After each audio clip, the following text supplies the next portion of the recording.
and gentlemen, at this time, please take your seats and silence your electronic devices. If you have a question for the panelists, please send it in by text or email to askme@tncyber@gmail.com. You can see that address for Q&A on the screens at the side of the stage.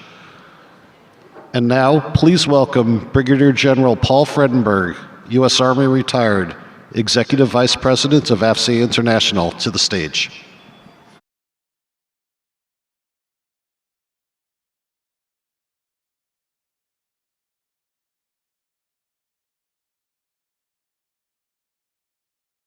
All right, good afternoon. I don't have to ask if you're awake because I know you're awake. Hey, let me just say, I hope everyone enjoyed our annual TechNet Cyber fire drill. This is becoming a tradition. So, but thank you so much for your cooperation. You guys are all very professional. Everyone was evacuated safely and now returned to the building, and there is no threats to the facility. Now, I do hope you enjoyed the additional networking time that we all gave you out in the beautiful, sunny Baltimore streets. So I hope you took advantage of that. We're going to continue with as much content as possible. This session may be truncated slightly, but we'll extend where we can and get back on schedule as soon as possible. We've built in plenty of time for you to have the public-private sector collaboration on ideas and solutions, as well as a lot of training and professional development opportunities here the rest of the afternoon. Also want to let you know, AFCEA, we are a learning and adapting association. So I'd ask that you please go within the conference app. There's a conference survey located there, and we'd like to get your feedback. We are constantly making adjustments and tweaks to give you a better experience and provide value back to our community at large. So, and we value your feedback and take it seriously. And now, it is my absolute distinct pleasure to introduce the moderator of our next session, Mr. Rob Wittmeyer. Rob serves as the DoD's Chief Software Officer for the Deputy Chief Information Officer for Information Enterprises. In his position, he is the Principal Advisor to the DoD CIO for the implementation and evolution of the department's software modernization strategy. And I'm going to stop there so that we can get on with the conversation. But he has an esteemed panel with him today, and I'm sure we're going to learn a lot. Thank you very much, Rob. Welcome to you and your team to the stage.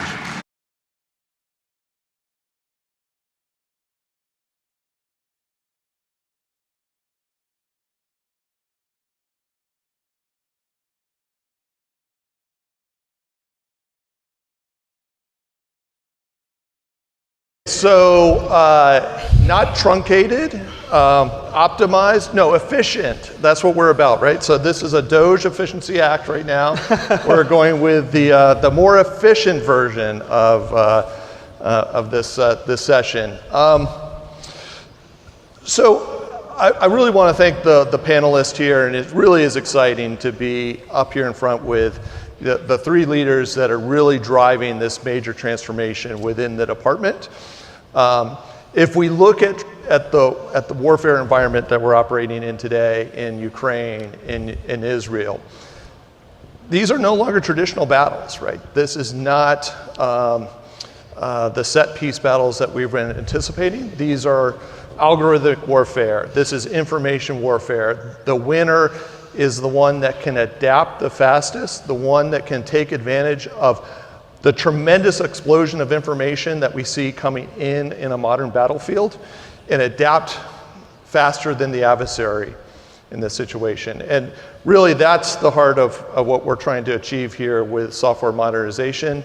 And I'm going to give each of the panelists an opportunity to introduce themselves and talk about some of their key initiatives, and then we'll drill into some questions. So in the more efficient version, Sean, do you want to kick us off? Yeah, sure. So Sean Brady, I'm the Director for Software Acquisition and the DoD Software Cadre. I'm also the Deputy Director for Joint Interoperability within ANS. And I led the development of the software acquisition pathway back in October of 2020, and I'm leading the implementation of the Secretary's recent directive on modern software acquisition as well.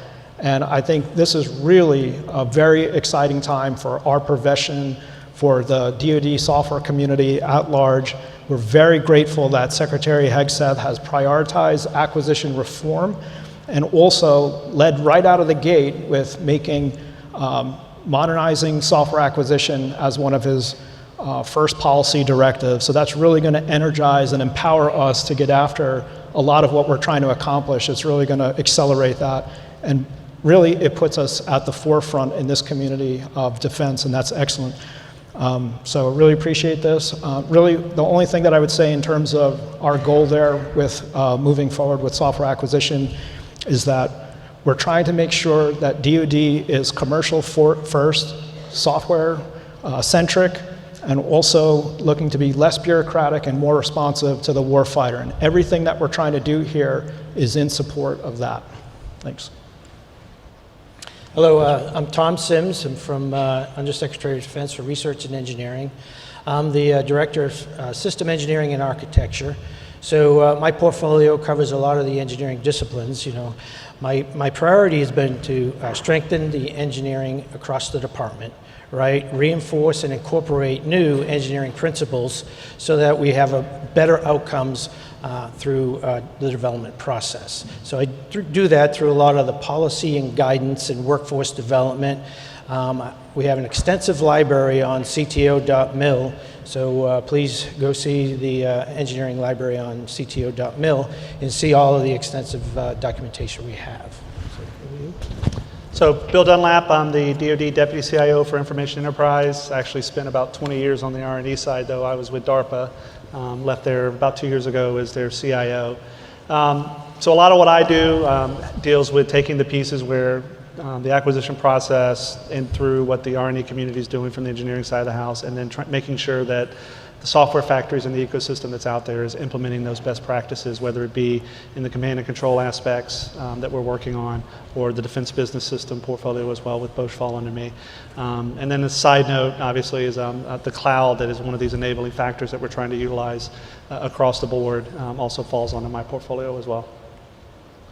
Okay, great. So Sean, first of all, congratulations on working with the Secretary of Defense on getting the memo signed out on the software pathway accelerating. I know you've been spending time with the SecDef, with the President, with the Hill. So what are you hearing from the senior leadership regarding the importance of software modernization and these approaches? Thanks, Rob. I think the consistent message that we're hearing across the executive branch and also Congress is that they want DoD to be operating faster and with more agility.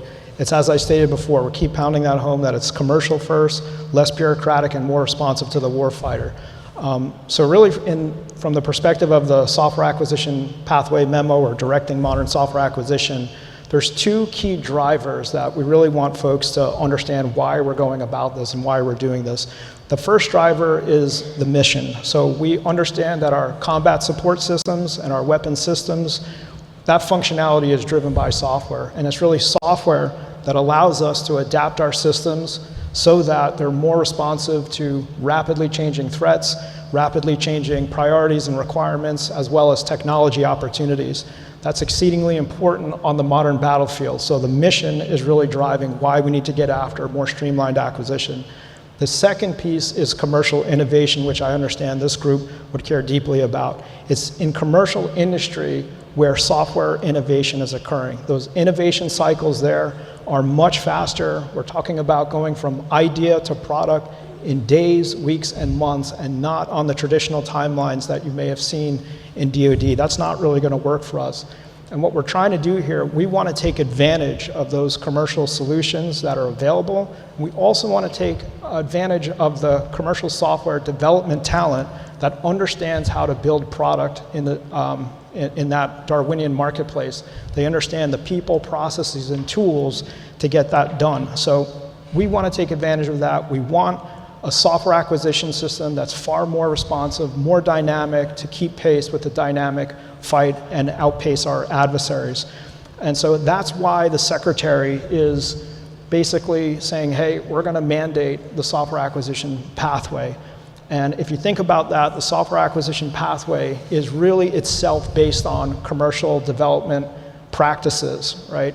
So I call it the lean startup for DoD, where we rapidly build, measure, and learn through the delivery of minimum viable products, where we have intense warfighter involvement, and that's to prioritize those requirements, make sure we're getting feedback on the systems that we're developing, and also make sure we're using modern software practices like DevSecOps, which our team is working to push across the department so we can automate the build, test, and release process and match the speed expected of the software acquisition pathway. And the last thing that we're doing with the software pathway is I think it really approximates commercial sector behavior when we use the secret weapon of the pathway, the value assessment. So that's where we have the operational sponsor and the warfighter basically giving the solution developer, the program manager, a report card on whether or not that system meets their unmet need. And that will drive decisions on how we should pivot or persevere, both in terms of how we build and what we build. That's really key. If you're thinking about the commercial sector, you're not going to get more than 18 months of runway to make a determination that my product is fulfilling an unmet need in the marketplace. They'll need to deploy capital in more productive places and pivot what they're doing if they're not able to do that. So we want that behavior too, to make sure we're being efficient and dynamic in our delivery. And then the second thing is innovative contracting that's companion to this commercial-based software acquisition approach. And that by using and mandating as a default commercial solutions openings and other transactions, what we're really trying to do is lower the barriers of entry for non-traditionals and have faster, more flexible solicitation and award procedures so that we can get access to these innovative solutions, these innovative players at speed and scale to match what we're trying to do. Ultimately, it's the combination of the two. When you combine the software acquisition pathway with the solicitation and award approaches, these dynamic, more innovative contracting approaches, CSOs and OTs, that's how we're going to set the business conditions to make sure we're meeting the intent of the Secretary moving forward. So I think that's really key. So one part on that too, and just talking about the acquisition side of it, but also, and you mentioned the commercial sector and the DoD aspect of it. So there are things that within the DoD, I would say that we are a unicorn, right? They're unique to the way we do business. But there's a lot of the things that we're asking the commercial sector to do that are not unicorns. And often these programs that we're trying to resolve through the software pathway or through the modern software practices also could use a little bit of help from both the industry and from the DoD side, where we don't always have to have it, that button doesn't always have to be in that exact spot for the software to operate the way it's supposed to. The other would be, my challenge to the commercial group would be, when we ask for something, tell us, hey, this thing already does that, right? This software suite that you already own is already capable of pulling off what you're asking to do. You don't have to create it custom, and we can still get to where you want to be. There are always going to be laws that we have to follow, unique to the US government and specifically the DoD, but there's a lot of things where I think we generate customization in these products that aren't required because that's just the way we've always done it. And so we need the DoD to weigh in on that piece and be willing to adapt, but we also need the commercial sector to say, hey, there is another way to do that. Have you thought about just using whatever product it is, out of the box, it does exactly what you're asking. The background's blue, not green, right? So it's just things like that that we need to take on as a way to change the way we do business to make some of these things move faster as well. Yeah. Okay, so we hit on acquisition, we hit on reliance on and our partnership with commercial industry, how to drive some greater innovations there. We're using the term software, but we know that that's more of a code word because we actually mean more of a full digital modernization. And I know cloud computing has been one of the top priorities for the software modernization strategy. And I know, Bill, you have cloud as one of your key deliverables. So as we're looking at these modern platforms, how do we drive more pervasive modernization as part of this strategy? Where do we stand with cloud right now? Are we still moving forward? So at some level, I would say that, at least from a department perspective, keep doing what you're doing. If I look to where we were, 10 years ago, 5 years ago, even 2 years ago, the progress that we have made moving to the cloud has been incredible.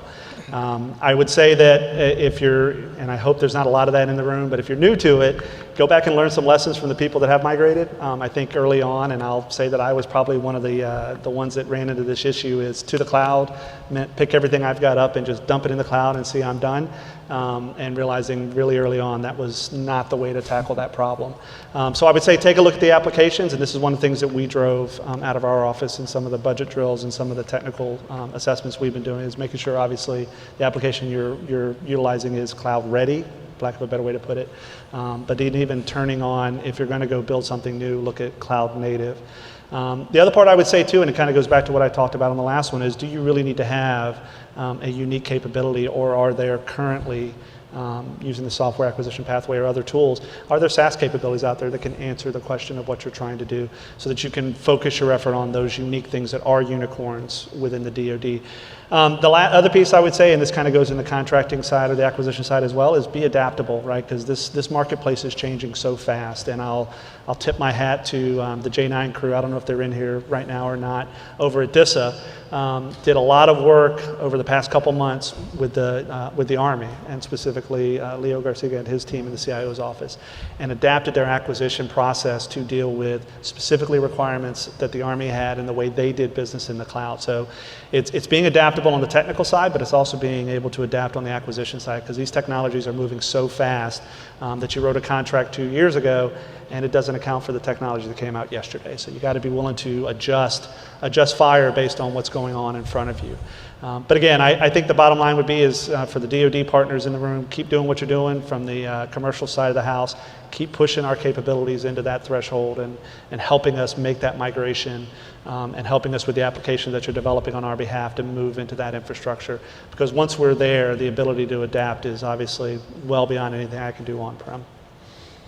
So I know we've seen, building off the acquisition strategy, building off modern platforms like cloud, but I think we always continue to run into this cultural challenge, right? So Tom, as we look at the process side of this, as we look at the standards, the policies, what are you seeing from your perspective in terms of how we're transforming there? Yeah, so we're definitely in the digital transformation, and we're doing it through a couple of things that are in my job jar. MOSA, Modular Open Systems Approach. So that's a congressional language statutory requirement, Title 10.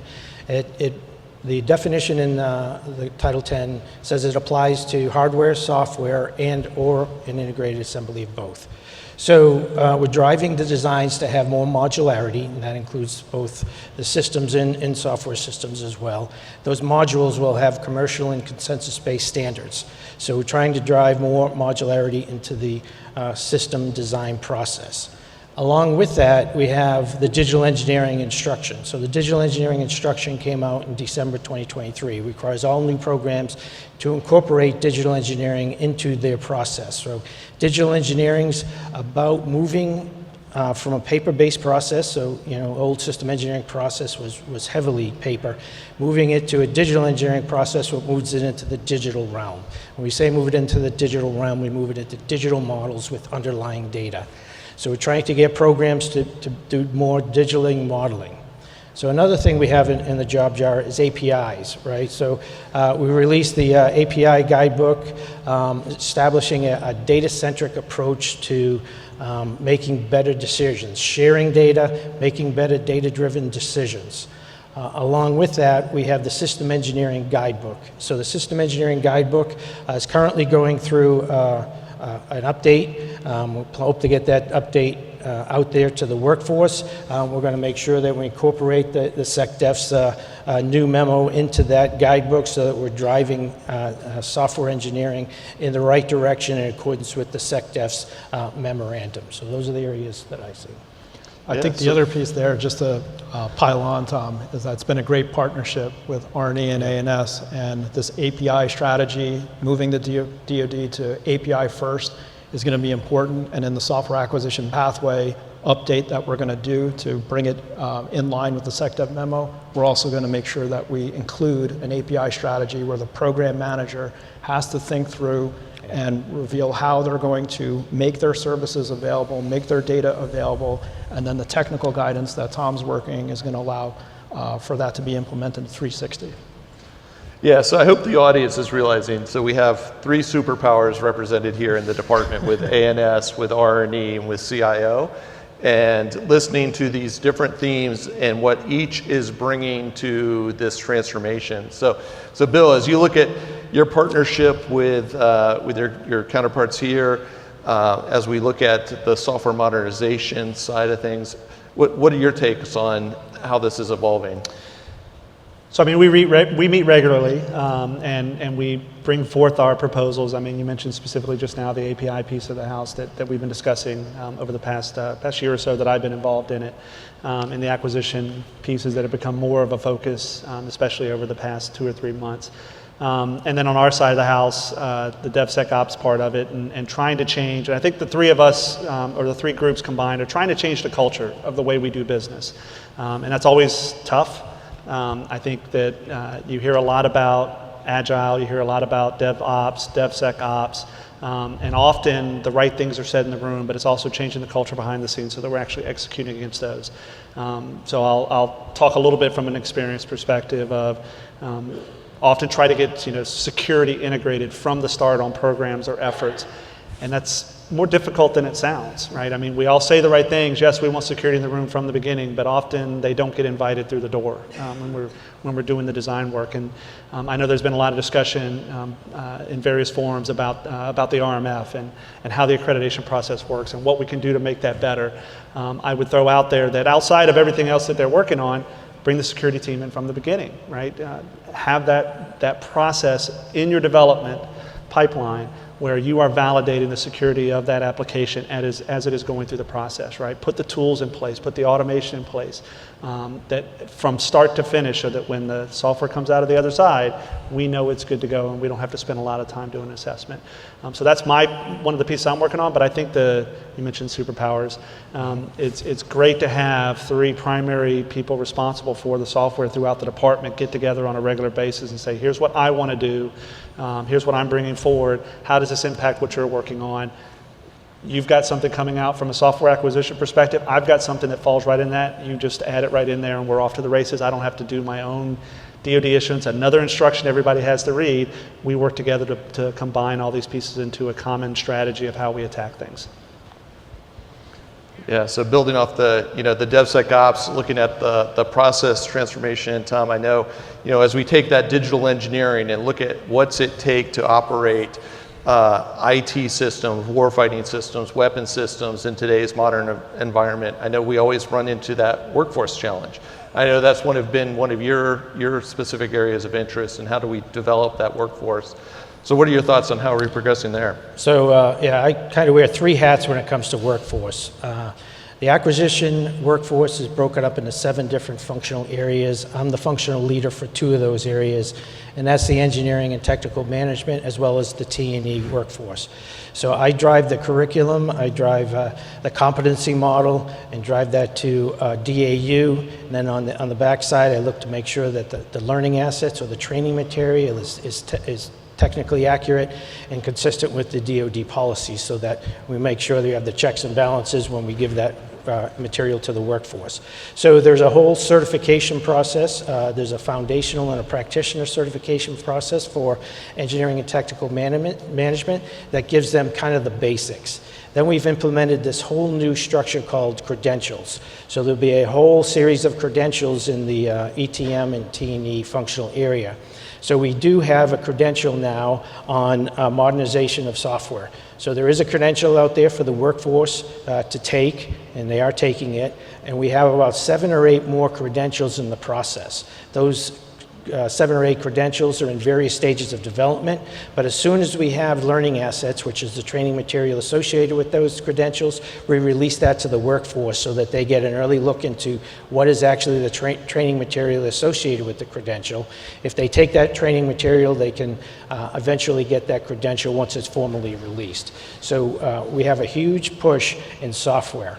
So one of the other hats I wear is I'm a functional community leader. So there's functional communities are broken up by OC series. So OC series are, the occupational series for the government workforce. So I have what's called the engineering non-construction, and I have the quality OC series. So what I look for across that is what's the staffing levels across the department in those OC series, and I look for gaps. I look where it's hard to get people to hire people, and then I go out and I seek maybe some incentive funds or whatever to make sure that we can get those people in those right OC series. So a more recent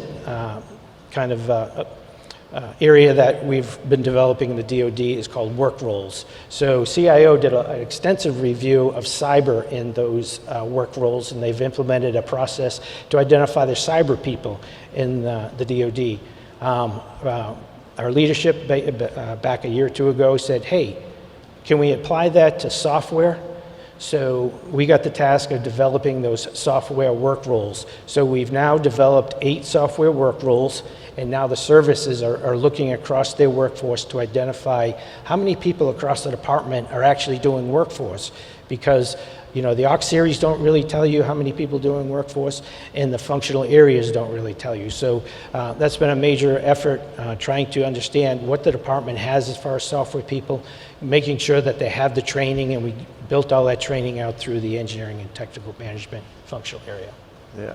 So we're going to go to questions in just a second. I have one last question for Sean here, but we've covered a lot of topics in a short period of time, so hopefully if there's any of those that are of interest to you, you'll get your questions in. But with that, so Sean, as we talk about workforce, obviously, and we're here at a conference with a lot of our defense industrial base that we rely upon, what changes do you see with our engagement with the defense industrial base? What do you see as we're looking at our legacy systems and the movement to these modern systems? Does this apply, these approaches, to our legacy systems? And how does this impact our relationship with the defense industrial base? Yeah, definitely for greenfield programs that are just starting out, you have a fresh opportunity to put these workhorse existing authorities right into play. But there's an understanding that with those legacy systems, there's going to have to be a process by which, if it's a business system, so we migrate and modernize it so it's cloud native, that's going to require some effort. You can do that on the software acquisition pathway, certainly. But yeah, there is some effort where some of these legacy systems that we need to connect to, we're going to have to dive in there and find out where there's a logical transition point. Certainly, if a new contract is coming up, we would look at applying these tools that we just discussed. But overall, I think there's a lot of work that we need to do at A&S to make this work. So we're talking about engaging with the services, engaging with the components, as well as with industry. I think we have a foundation that we've been building over these last 4 years.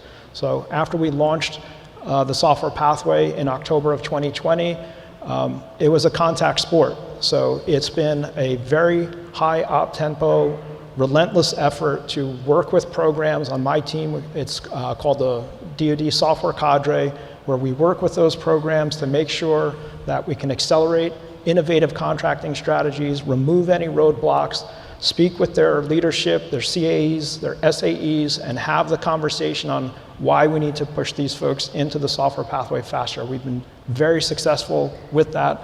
I think we've engaged over 100 commands and PMs in only a few years with a very lean and mean team. And that's paid big dividends, where we've increased the population of the software pathway by now approximately 400%. We have 82 programs in there. Additionally, over these last 4 years, we've been putting out a lot of web guidance. So if we hear a pain point from a program manager or a PEO, or see something as we're learning while leading with this new way of doing business, we certainly update our web guidance and have provided a ton of resources, a lot of road shows, a lot of training, a lot of outreach, and that goes for both industry and the services. So we think that we've established a foundation, and now it's about scaling it. So if that's positioned us to build upon that adoption, really we've seen it across the services, the military branches. Certainly SOCOM is a big adopter as they innovate, and the fourth estate agencies, we have this baseline to scale upon, and to do that, we're going to be standing up the DoD software cadre to make sure that we have greater capacity to help those programs that need to understand how do I actually apply a CSO and OT intelligently, how do I accelerate my adoption of the software pathway. Additionally, as part of those 4 years, I think what we've been doing is also not being happy to just put the material acquisition process out there, but constantly looking at how we reshape and adjust adjacent processes. So we worked with the Joint Staff and on an accelerated, expedited JSIS process, and we've actually helped programs get through that and validate a requirement within only 40 days. So that is the theoretical timeline, and that's an example of one of the processes we laid out. It also goes for cost estimation. We cut the cost estimation timeline in half, working with our partners at CATE. They've been fantastic. And that's because the software pathway has a very rapid planning phase. So we need to have streamlined artifacts, accelerated processes to intelligently move out and get into the execution phase as fast as possible. And the last point I would make is we also have subpaths in the software pathway where effectively any system type can now take advantage of it, gain the benefits from that pathway. We started out by congressional direction to include an application and a embedded weapon system, which has some nuance associated with those unique compliance environments. But Congress said you can add as many subpaths as you need to make sure there's a tailored way that, for example, and this is something we'll partner with Bill on, how more business systems in the department can shift over to using the software pathway. I'm looking forward to teaming with you on that. But we created a DBS subpath in 2022, and we'll be creating more subpaths, potentially exploring an AI to get after the nuances there too. So obviously a lot of work going on, a lot of work that's happening to accelerate all of these efforts at this point in time. Okay, I think we have time for some questions from the audience. So we're looking for some really difficult, insightful questions. Thank you. The first question, with the push to more commercial solution offerings, are we moving away from the government pursuing data rights? Sounds like an acquisition question. Yeah, no, you are free when you are using another transaction. You'll go through a negotiation process. You can take advantage and tailor what IP makes sense. It's not a one-size-fits-all, whether it's government purpose rights, but if there's a proprietary solution that can accelerate our ability to effectively prosecute our mission and be successful, that is part of the acquisition process where you figure out what is best, right? But certainly from a perspective where we're trying to gain competitive advantage with concepts like CJAT C2, we obviously need access to the data. We want to be able to bring in new analytics, new data streams, new feeds, and build on top of existing software or data stores. So that is obviously a very key consideration. I think Tom talked about the API strategy. Certainly we're going to be putting out the guidance necessary to make sure you understand how you can ensure you're getting the data rights and having well-documented APIs and access to the services and data that you need. I don't know if you want to add anything, Rob, or... Yeah, so an ongoing consideration, right? Make Ongoing. sure you have the rights you need, but make those right trade-offs. Okay, next question.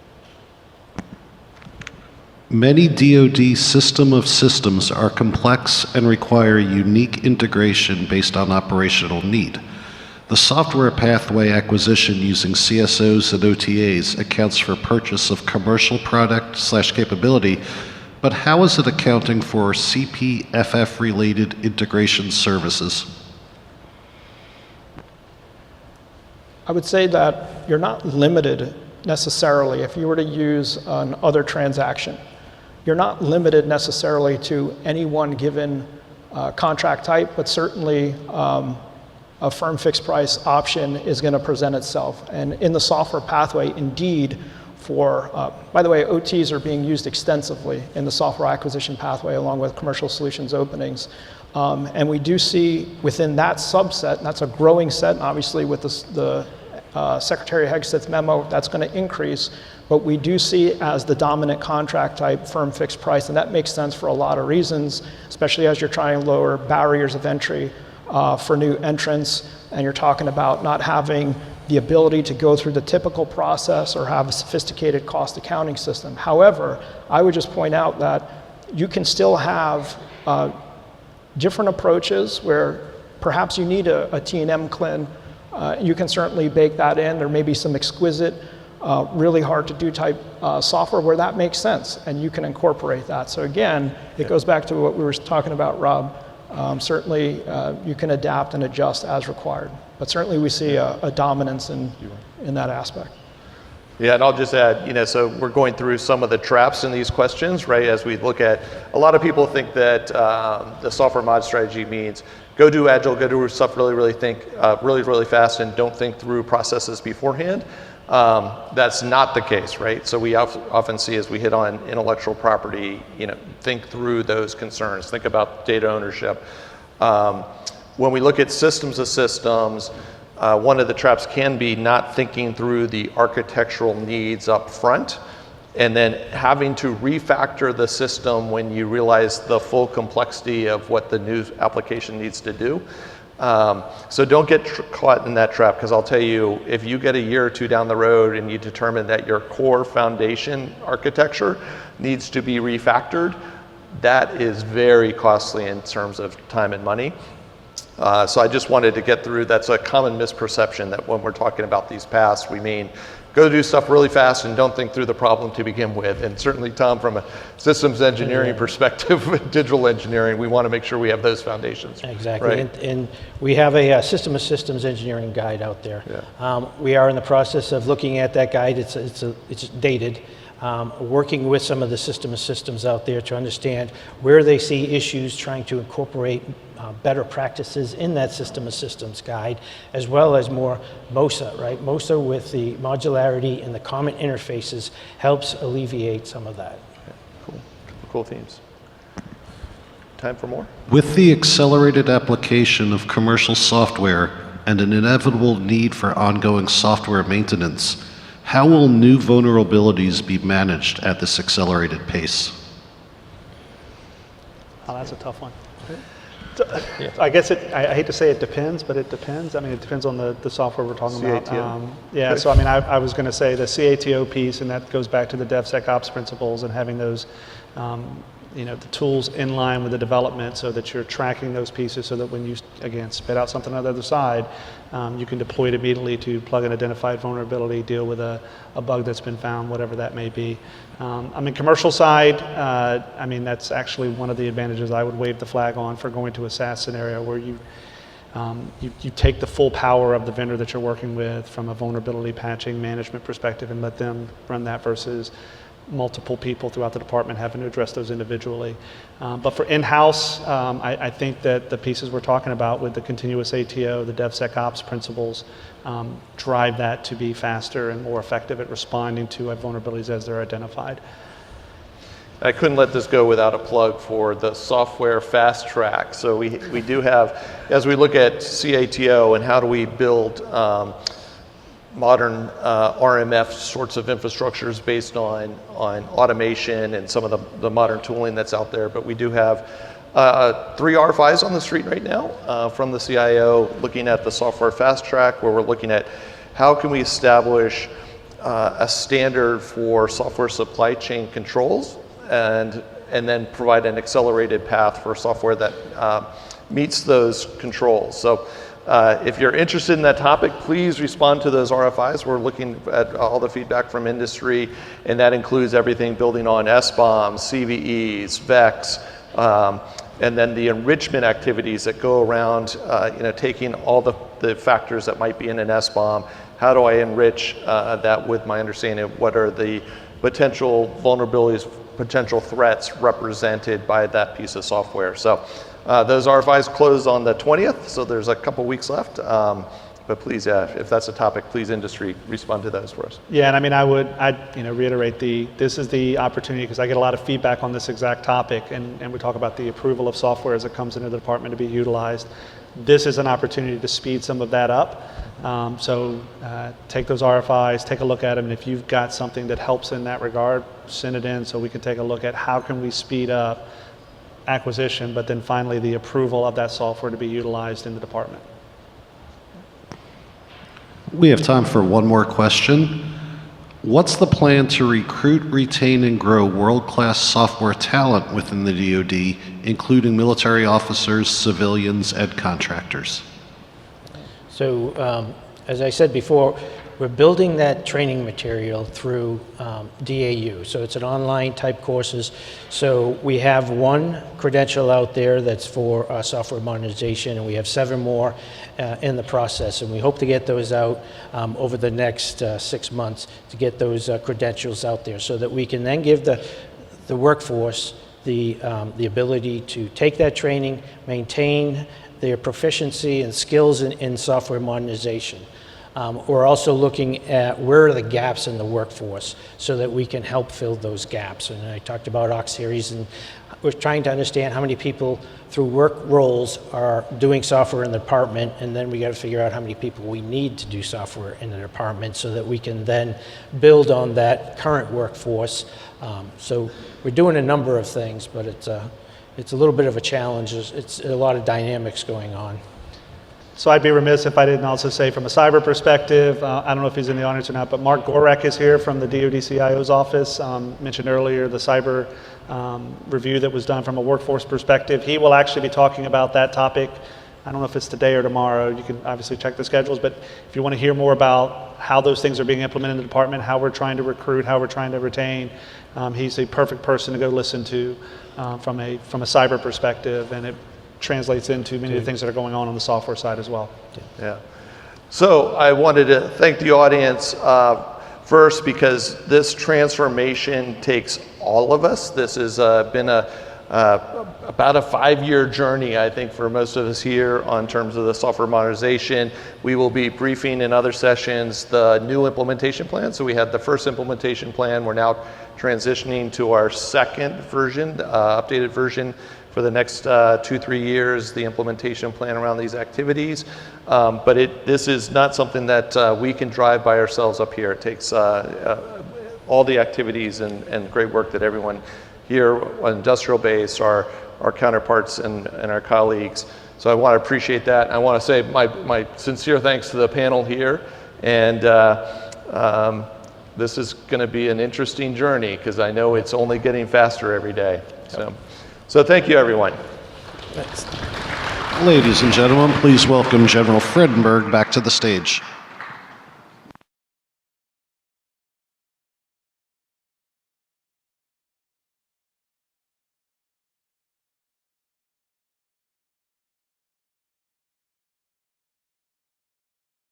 Thank you, Rob, and to your entire senior steering group for that great presentation. Thanks for joining us here today. That was the more efficient and optimized version done in that quick time. But more importantly, it was a very effective communication with the audience here. In lieu of a speaker gift, FC is going to make a donation to the Fisher House on your behalfs.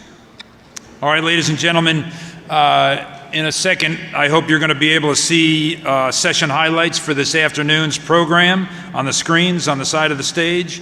And please consult your conference app for a full schedule and additional information.